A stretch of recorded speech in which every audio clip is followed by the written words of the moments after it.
அன்பான கடகராசி நேயர்களே, இந்த பதிவோடைய நோக்கம் என்னன்னா, இன்னைக்கு இருக்கக்கூடிய ப்ராப்ளம் சால்வ் ஆகணும்.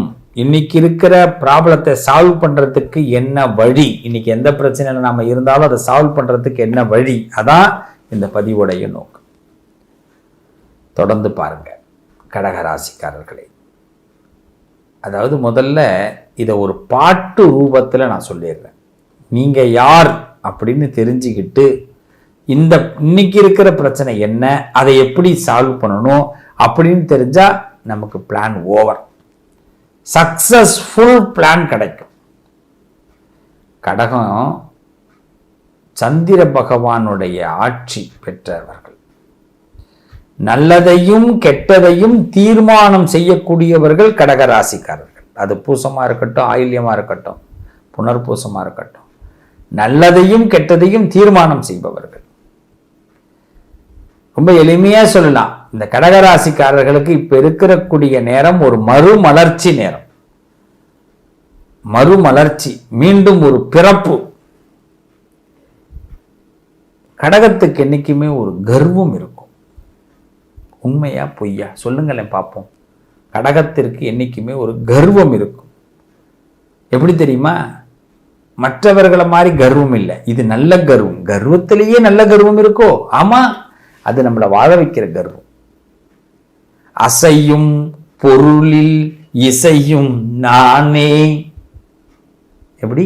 அசையும் பொருளில் இசையும் நானே, ஆடும் கலையின் நாயகன் நானே.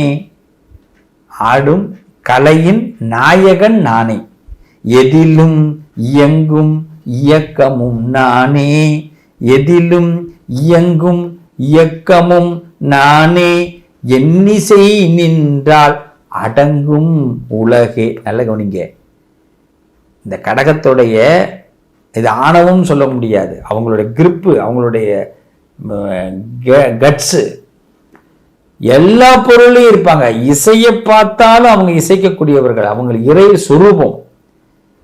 இந்த இசை இறைவனுடைய பாட்டு தான் எனக்கு ஞாபகத்துக்கு வருது கடகத்தை பார்த்தாலே. அசையும் பொருளில் இசையும் நானே, ஆடும் கலையின் நாயகன் நானே, எதிலும் இயங்கும் இயக்கமும் நானே, நான் அசைந்தால் அசையும் அகிலம் எல்லாமே. எப்படி அந்த பாட்டு பார்த்துருக்கீங்களா? திருவிளையாடல் படத்துல நான் அப்படியே நிற்பார், பகவான் அப்படியே உட்காந்துருப்பார். அதாவது சிவாஜி கணேசன் உங்க பார்வையில், புரியுதுங்களா? நான் அசைந்தால் அசையும் அகிலம் எல்லாமே, அறிவாய் மனிதா உன் ஆணவம் பெரிதா. அறிவாய் மனிதா உன் ஆணவம் பெரிதா.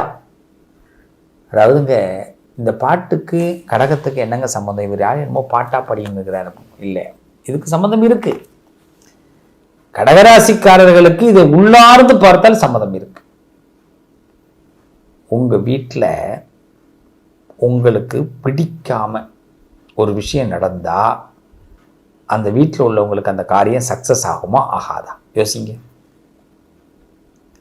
அதான் நான் சொன்னேன், நான் அசைந்தால் அசையும் உலகம் எல்லாமே. இந்த வார்த்தை எப்படின்னா, கடகத்துக்கு எதுக்கு இந்த வார்த்தையை சொல்றேன்னா, ஒரு வீட்டுடைய நிம்மதியையும் துன்பத்தையும் கொண்டு வரக்கூடியது இந்த கடகராசி. அது வீடாக இருக்கட்டும், மாநிலமாக இருக்கட்டும், மாவட்டமாக இருக்கட்டும், உலகமாக இருக்கட்டும். இந்த கடகராசிக்காரர்கள் ஆட்சியாளர்களாக இருந்தாலும் சரி, இந்த கடகராசிக்காரர்கள் கலைத்துறையில் இருந்தாலும் சரி, மருத்துவத்தில் இருந்தாலும் சரி, உங்களுக்கு நீங்க வக்கீலா இருந்தாலும் சரி, ஜட்ஜா இருந்தாலும் சரி, ஆன்மீகத்தில் இருந்தாலும் சரி, நீங்க நினைச்சீங்கன்னா மட்டும்தான் அந்த இடம் செழிப்பாயிடும். ஏன்னா உங்களை மற்றவர்கள் அந்த அளவுக்கு தான் வைத்துக்கணும். நீங்க ரொம்ப எதிர்பார்க்கிறவர்கள் கிடையாது. ஆனா உங்களுக்கு சிரமமா ஒருத்தவங்க நினைச்சிட்டாங்கன்னா, நீங்க ஒண்ணும் இல்லை, காலையில 6 மணிக்கு எழுந்திருக்கணும்னு படுத்து தூங்குனீங்கன்னா 6 மணிக்கு எழுந்துருவீங்க. அதனால வீடே மகிழ்ச்சியா இருக்கும். இன்னைக்கு ஒரு பயலுக்கும் ஒரு வேலையும் செய்ய முடியாது. 9 மணிக்கு ரெஸ்ட் போடுறா, சுவிட்ச் ஆஃப்டா பண்றா செல்ல அப்படின்னா முடிஞ்சு போச்சு. வீடு ரணகலம் ஆயிடும், எல்லாருடைய லைஃபும் மாறிவிடும். அதான் நான் சொன்னேன், நான் அசைந்தால் அசையும் அகிலம் எல்லாமே அப்படின்னா. ஏன்னா சிவ அருள் கண்டிப்பாக உண்டுங்க இந்த கடகத்திற்கு. கோபம், ராஜகோபம் கண்டிப்பா உண்டு. சிவகோபம், சிவனுக்கு கோபம் வரும் பாருங்க, அவருக்கு வர்ற மாதிரிலாம் கோபம். அதனாலதான் அவர் ஏன் அப்படியே இருக்காருன்னா, அவர் கோபம் வந்ததுன்னா கண்ணை நெற்றி கண்ணை தான் திறப்பார், வேற எதுவும் கிடையாது. நம்மளை இப்படிலாம் முழிச்சு பார்க்கணும், அல்ல வாய்ப்பே இல்லை. கண்ணன் நம்மளோட சிவபெருமான் நெற்றிக்கண் தான். அதே மாதிரி தான் கடகராசிக்கு கோபம் வந்தா நெற்றிக்கண் தான். அதுலேருந்து வரக்கூடிய தீ பொறி பார்த்தீங்கன்னா என்ன வார்த்தைனே தெரியாது. ஒரு 10 நாள் கழிச்சு திருப்பி கேட்டீங்கன்னா, இதெல்லாம் நானா பேசுனேன், பா பயங்கரமா பேசியிருக்கிறேன்ப்பா, எனக்கே தெரியுது, சரி விடு விடு விடு, நான் என்ன சும்மாவா பேசியிருக்க போறேன், நீ நடந்திருப்ப அதனால நான் பேசியிருக்கேன் அப்படின்னு கரெக்டா ஒரு வார்த்தை. கடகராசிக்காரர்கள் மற்றும் கனவில் வாழக்கூடியவர்கள் தான், இல்லைன்னு சொல்லல. ஆனா அவர்களை துன்புறுத்தக்கூடாதுன்னு சொல்லுவேன். ஏன்னா அப்படிப்பட்ட அந்த கடகராசிக்கு இப்ப இருக்கிற ஒரு மாற்றம், இன்னைக்கு இருக்கிற சிச்சுவேஷன் என்னன்னா, நாம எங்கேயோ தோத்துருவோமோ, ஏன் நமக்கு இப்ப இந்த லைஃப் ஸ்தம்பிச்சு நிக்குது, நம்ம நல்லா வந்துகிட்டு இருந்தோமே, திடீர்னு ஏன் நமக்கு ஒரு ஸ்டக் ஆகுது. இந்த ராகு பயிற்சிங்கிறாங்க, கேது பயிற்சிங்கிறாங்க, சனி பயிற்சிங்கிறாங்க, குரு பயிற்சிங்கிறாங்க, ஏன் ஒண்ணுமே, ஏன் என்ன ஆச்சு? ஒண்ணுமே இல்லை ராஜா, பயப்படாத, சிவ அருள் இருக்கு. அதனால சிவசக்தி அருள் இருக்கு, சிவசக்தி. நீ அசையலைன்னா இந்த உலகமே அசையாது ராஜா. அதனால உன்னால மட்டும்தான் பல பேருடைய சந்தோஷம் இருக்கு. அதனால உன்னை சந்தோஷப்படுத்துறது இறைவனுடைய பிளான், அவர் சந்தோஷப்படுத்தணும், கடமை. ஆனா என்ன சொல்றாரு, இன்னைக்கு இருக்கிற காலகட்டம் நீங்க தப்பான வழியில பயணம் பண்ணிடாதீங்கன்னு சொல்றாரு பகவான். யாராவது உங்களை மிஸ்மரிசம் பண்ணுவதற்கு வாய்ப்பு இருக்கு, மேனுக்குலேட் பண்றதுக்கு வாய்ப்பு இருக்கு. நீங்க மற்றவர்கள் பக்கம் போய்விடாதீர்கள், மற்றவர்களுடைய பேச்சுக்கு நீங்க தலையாட்டாதீர்கள். இவ்வளவுதான் கடகராசி. இந்த 2 விஷயத்தை மட்டும் நீங்க ஃபாலோ பண்ணா நீங்க முழு வெற்றியை பெற முடியும். மற்றவர்கள் பேச்சை தலை ஆட்டக்கூடாது. கடகத்துக்கு நான் அன்பு ரெக்வெஸ்ட் அப்ப நான் சொல்றேன். ஏன்னா உங்களுக்கு இசையாகவும் நீங்க இருக்கீங்க, கலையாகவும் இருக்கீங்க, எல்லாத்தோட இயக்கமாகவும் இருக்கீங்க. நீங்க இருக்கிற இடம் செழிப்பு உண்டாக்கும், செல்வாக்கு உண்டாக்கக்கூடிய இடம். நீங்க உங்க வாழ்க்கையை அடிமையாக்கிடக்கூடாது. உங்களை மற்றவங்க அடிமையாக்குறதுக்கு தான் முயற்சி பண்றாங்க. அந்த முயற்சிகளை இப்ப தவிடுபடியாக்கணும் கடகராசிக்காரர்களே. அதனால ஒரு சில காரியம் நடக்கலையா, கவலைப்படாதீங்க. கடவுளே எனக்கு தெரியுது நீ எதுக்கு இதை நடத்தி கொடுக்க மாட்டேன்னு. நான் நல்லா இருக்குன்னு நினைக்கிற ராஜா, அதனால நீ நடத்த மாட்டேங்கிற, சரி நடத்தி கொடு, எப்போ எனக்கு அது நல்லது நேரம் வருதோ அப்ப பண்ணு அப்படின்னு விட்டுட்டு போங்க. கண்டிப்பா உங்களை பின்னாடி தேடி பகவான் கொண்டு வந்து கொடுப்பாங்க. இதான் கடகத்துக்கு உள்ள நேரம். அதை விட்டுட்டு இப்ப ஏதாவது போய் அந்த பரிகாரம் பண்றேன், இந்த பரிகாரம் பண்றேன், இல்ல மனசை விட்டுட்டேன், இந்த சோகமா ஸ்டேட்டஸ் போடுறது, வாட்ஸ்அப்ல ஸ்டேட்டஸ், உங்க வீட்டுல ஸ்டேட்டஸ் இந்த சொல்லுவாங்க பாத்தீங்களா, எங்கே செல்லும் இந்த பாதை, இதெல்லாம் இப்ப வேணாம், இதெல்லாம் இப்ப வேணாம். அதுக்குதான் நான் சொன்னேன், இந்த பதிவு எப்படின்னா சோகத்துக்கு கொண்டு போறதுக்கான பதிவு இல்லை. நீ யாருன்னு முதல்ல தெரிஞ்சுக்க ராஜா. நீ இந்த பிரச்சனையை சால்வ் பண்ண முடியும். இன்னைக்கு இருக்கிற உன்னுடைய கடன் பிரச்சனையா இருக்கட்டும், கஷ்டமாக இருக்கட்டும், கவலையா இருக்கட்டும், ஒரு விஷயம் நடக்கலைங்கிறதா இருக்கட்டும், உன்னை ஒருத்தவங்க புறம் தள்ளிட்டாங்கிறதா இருக்கட்டும், கெட்ட பேர் வரதாக இருக்கட்டும், அவ பேர் வந்துகிட்டே இருக்கப்பா, இதுக்கு ஒரு முடிவே இல்லையா, ஏன் நம்மளை யாரும் நம்ப மாட்டாங்க அப்படின்னு சொல்றதா இருக்கட்டும், இது எல்லாத்துக்கும் ஒரு தீர்வு வரக்கூடிய காலம். அதான் சொன்னேன், இந்த பாட்டை ஏன் பாட்டும் நானே பாவமும் நான். பாவம்னா அதாவது பாவம் இல்லை, பாவமும் நான் பாடும் உனை நான் பாட வைப்பேன். சிவபெருமானை ரொம்ப பிரார்த்தனை பண்ணுங்க, உமா மகேஸ்வரர் வழிபாடு பண்ணுங்க. பிரதோஷ காலத்துல உமா மகேஸ்வரர் வழிபாட கடகராசிக்காரர்கள் தொடர்ந்து செய்யுங்க. இந்த வருஷம் சஷ்டி விரதம் கடகராசி இருக்கணும். உங்களுக்கு வில் பவர் இல்லைன்னு நினைச்சிட்டாங்க நிறைய பேரு, உங்களுக்கு வில் பவர் இருக்கு. நீங்க ஒரு நிலையில இருக்க முடியாதுன்னு நினைச்சிட்டாங்க. ஒரு நிலையில நாம் இருக்க போறோம், ஜெயிக்க போறோம். எனக்கே ஒரு திமிரு வருது கடகத்தை பத்தி பேசும்போது, எனக்கே ஒரு திமிரு வருது. என்ன கடகன் என்ன சும்மா நினைச்சுக்கிட்டு இருக்கீங்களா? அதான் நான் சொன்னேன், பாட்டும் நானே பாவம் நானே. பாவம்னா என்ன? சிரிக்கிறது, பேசுறது, அழறது, எல்லா பாவமும் இங்க வரும். நவரசமும் கலந்தவர்கள் கடகராசிக்காரர்கள். நவரசமும் கலந்தவர்கள். அப்படி உள்ளவங்களுக்கு எங்கங்க தோல்வி? இப்ப நடந்துகிட்டு இருக்கிறது என்னன்னு கேக்குறீங்களா? இது தோல்வி இல்லை. நம்மளை நம்ம அப்படியே கனவுல இருந்தோமா? நம்ம என்ன இப்படியே இருந்தா நம்மளால ஏன் மேலே ஏற முடியாது? மேலே ஏறுவதற்கு ஆண்டவன் போடுறான் ஆட்டம். ராஜா, நீ இன்னும் கொஞ்சம் வேற வரணும், உன்னை வேற இடத்துக்கு கொண்டு வரணும், உன்னை உயர்த்த போறேன், நீ இன்னும் கொஞ்சம் ஆட்டத்தை மாத்து, ஒரே டிராமா போடாத அப்படின்னு சொல்ற இடம். எப்பயுமே ஒன்று தெரிஞ்சுக்குங்க, கோவத்தால் எதையுமே சாதிக்க முடியாதுங்க. கூடி வாழ்ந்தால் கோடி நன்மைன்னுவாங்க. இதை கடகம் புரிஞ்சுக்கணும். என்னைக்குமே நான் நினைக்கிறது ஒரு விஷயம் நடக்கணும் அப்படின்னா அன்பால மட்டும்தான் சாதிக்க முடியும்.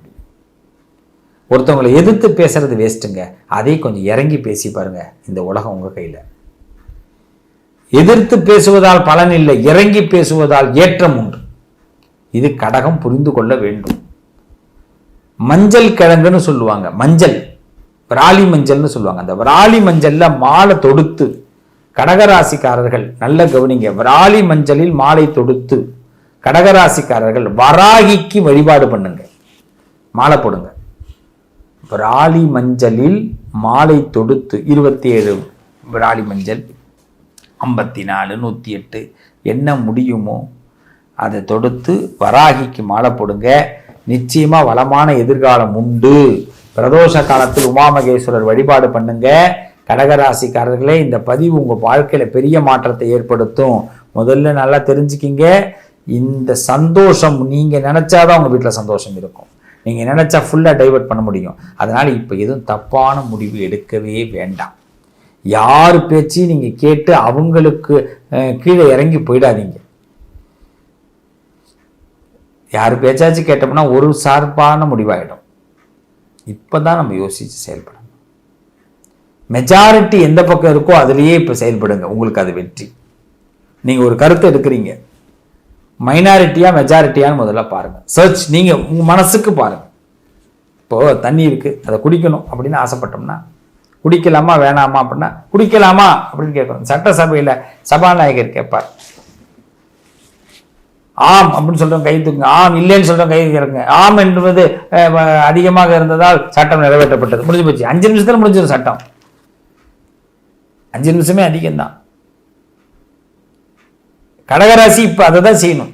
நீங்க சபாநாயகராக இருக்கணும். அவ்வப்போது உங்க மனசு சபாநாயகராக இருக்கணும். அதான் உங்க மனசு, அப்பதான் இது சக்சஸ் பண்ண முடியும். அடிக்கடி சபாநாயகரை உங்க மனசை கொண்டு வந்துருங்க. நான் செய்வது சரியா தவறா, சரின்னு அந்த பக்கம் கை தூக்க, செய்ய தப்புன்னு அந்த பக்கம் கை தூக்குன்னு உங்க மனசு சொல்லுவோம். இந்த பக்கம் ரைட் அதிகமா இருக்கு, ரைட் ஓகே, பிளான் முடிச்சு சக்சஸ். அதை விட்டுட்டு குழப்பத்தில் இருக்காதீங்க. உண்மையிலேயே குழப்பத்தில் இருக்கிறவங்க தனிமையை ரொம்ப விரும்புவோம்.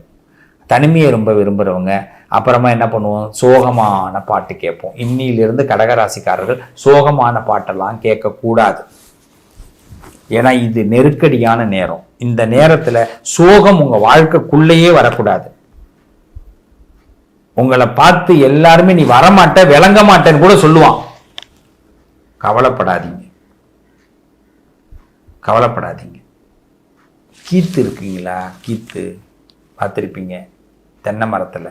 அந்த கீத்தை அந்த ஈர்க்குச்சின்னு சொல்லுவாங்க. அந்த கீத்துலேருந்து எடுப்பாங்க குச்சி, அதை விளக்கமாற கட்டி தூக்கி ஓரம் கட்டி போட்டு போயிடுவாங்க.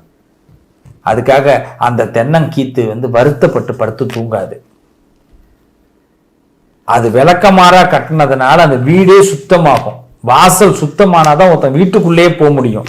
நீங்க இல்லைன்னா ஒரு வீட்டுல எதுவுமே நடக்காது. நம்ம விளக்கமாறா கூட இருப்போம், ஆனா நம்ம சுத்தம் படுத்துறோங்கிற எண்ணம் மட்டும் நமக்கு இருக்கணும். நான் இவ்வளவு சிறுமப்படுத்தியிருக்கேனே நினைச்சிடாதீங்க. அதுல உங்களை எவ்வளவு பெருமைப்படுத்தியிருக்கேன்னு பாருங்க, நினைச்சு பாருங்க. குப்பையா 10 நாள் ஒரு வீடு இருந்தா நல்லா இருக்குமா?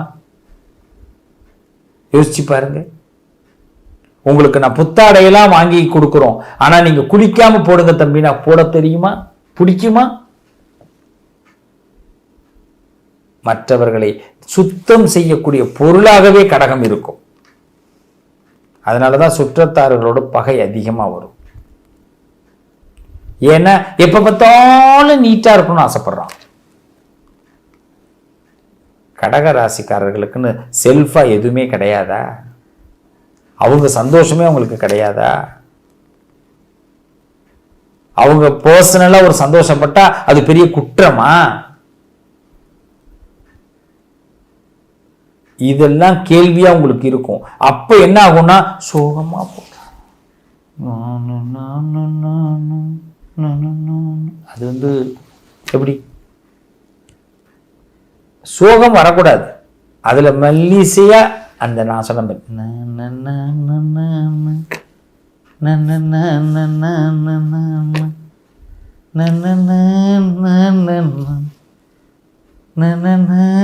இந்த பாட்டை கவனிங்க. இது சோகப்பாட்டு இல்லை. சோகத்தை கடந்து வெளியில வாங்க, மெல்லோடியா உள்ள வாங்க. மனசு ரொம்ப நிம்மதியா இருக்கும் கடகராசிக்காரர்களே. ஆனா அதை விட்டுட்டு